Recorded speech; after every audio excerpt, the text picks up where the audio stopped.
What's happening, y'all? This is Andrew from Mirror Music 99, back with another reaction to Scarface's Tiny Desk concert. You'll remember, if you've followed this channel closely, that we did one, or I did one, for the first song on my block, out of the show. So many of the other reaction videos that I've seen are doing like the whole show as a thing, and looking for highlights and stuff like that, and which is good and cool.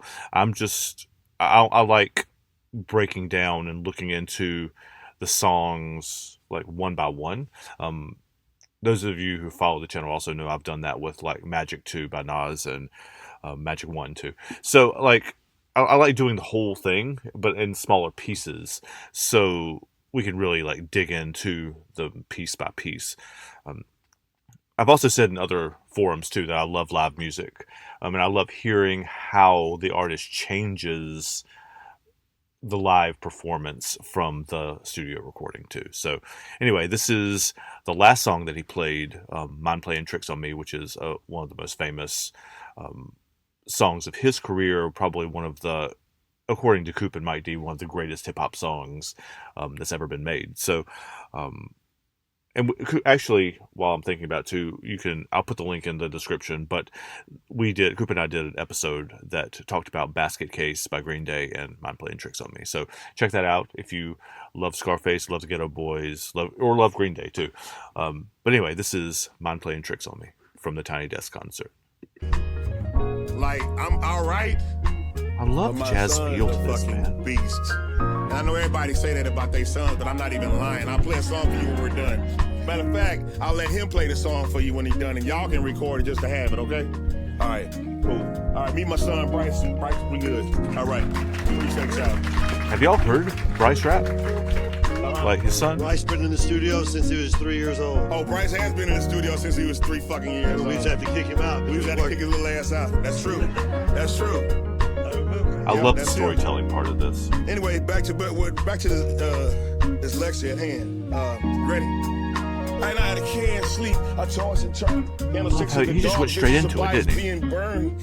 4 walls just staring at it. I'm paranoid, sleeping with my finger on the trigger. My mother's always stressing I ain't living right, but I ain't going out without a fight. Cause every time my eyes close, I start sweating and blood starts coming out my nose. And somebody watched the act, but I don't know who it is. So I'm watching my back and I can see it when I'm deep in the covers. When I awake, I don't, man, he owns a black hat like I own.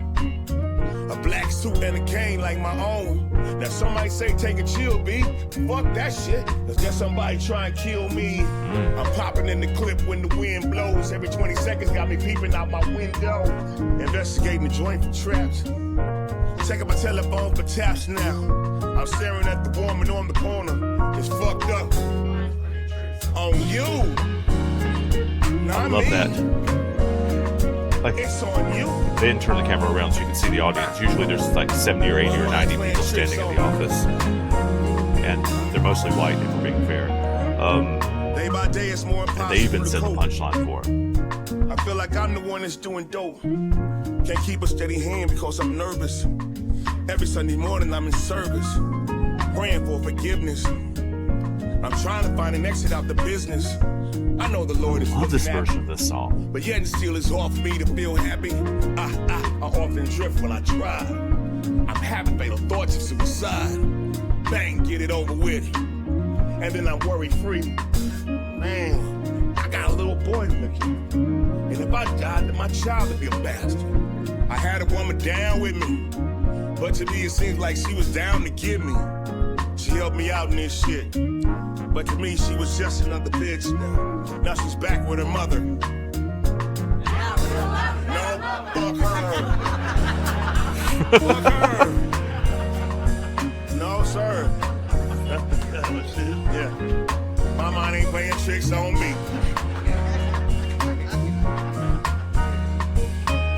They got like a neo-soul Jill Scott kind of groove going on playing here.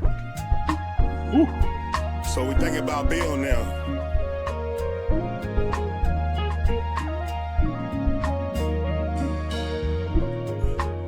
Janitor, give me a mic?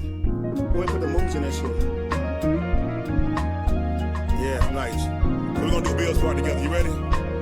This year, Halloween fell on the weekend. Me and Ghetto boys were trick-or-treating, robbing little kids for bags. Till an old man got behind our ass. So we speeded up the pace, took a look back, and he was right before our face. He began for a squad, but no doubt. So I swung it and I tried to take him out. He was going down, we figured. But this wasn't no ordinary, no. We stood about 6 or 7 feet. As a creep, I've been singing my sleep. So we triple teamed on him. Yeah, the more I swung, the more blood flew, then he disappeared. Yeah, so then I felt just like a fiend. It wasn't even close to Halloween. It was dark as fuck on the streets, and my hands were all bloody from punching on the concrete. Damn, homie. Goddamn, homie. Mind's playing tricks on me. On me. You had it? That riff, man. On me. On me. I want to thank everybody for coming to check this out.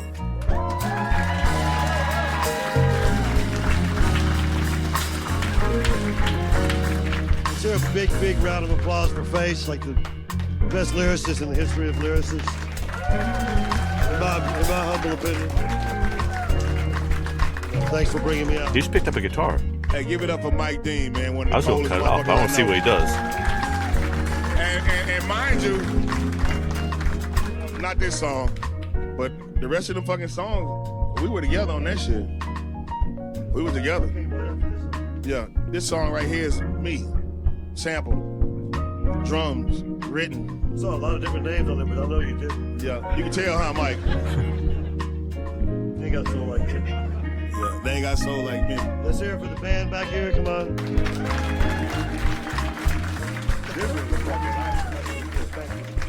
I'm disappointed they cut the camera off, man. Like that. Some of these Tiny Desk shows, I just want. Not I want them to be over, but like it's like it feels like there's a hard ending to it, right? Like this is the end of our time.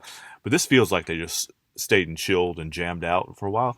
And like I know they didn't cut the camera off, right? I mean, I know that footage exists somewhere, and it would be amazing thing to see.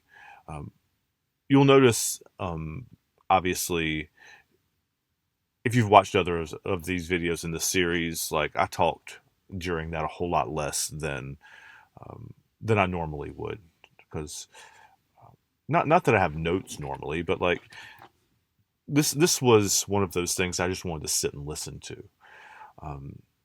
He is an incredibly compelling storyteller, right?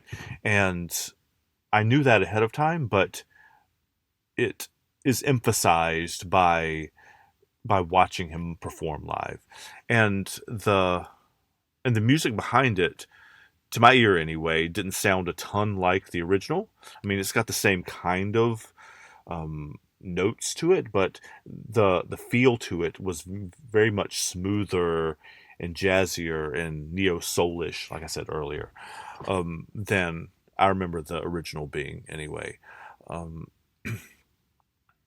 But he could have done this a cappella and it would have been perfect.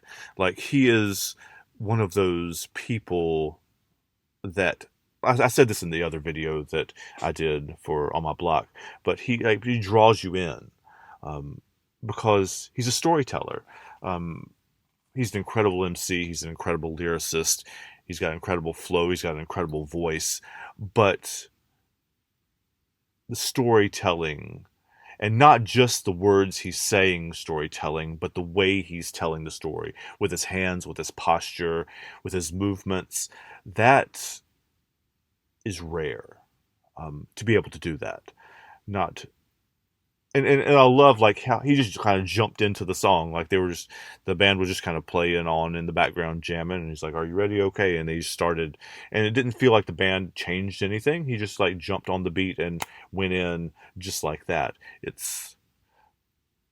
doesn't sound like much, like when you're just listening to it and not paying attention, but if you've ever tried to do something like that, you know how incredibly, incredibly difficult it is. So shout out to Face. Like, I got no other words. It's beautiful stuff. You guys, tell me in the comments if you want me to do more of these of this show. It's worth doing all of them. So I think it's worth it. But if you guys want to listen, I'm happy to do it. So anyway, take care, y'all. I'll see y'all next time.